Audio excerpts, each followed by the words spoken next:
I like the expression willing suspension of disbelief, which for children in the audience who may not know what it means, that's when you basically agree as a reader to say, okay, I'll believe whatever you tell me about what's going on in this world. And as I think about it, I think the first person who has to suspend disbelief and accept that whatever is going to happen in this world is the truth has to be the author. And there have been times that as I've been writing, I'm like, oh, nobody's going to believe this. And if I'm thinking that, of course they're not going to believe it, because even I don't believe it.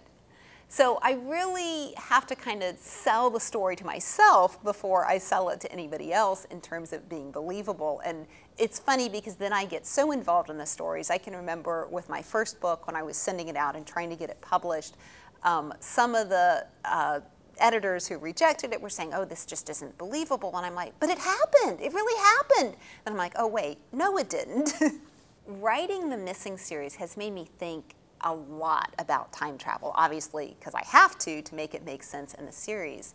And it gets into such complications where if you change anything in the past, how is that going to affect the future? And if you were to go to the future and you found out what was going to happen to you, would that change how you live your life? If you found out when you're going to die, that would be an awful thing to find out, really.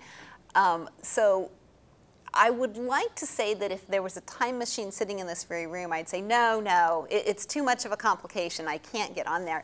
But it would be such a temptation.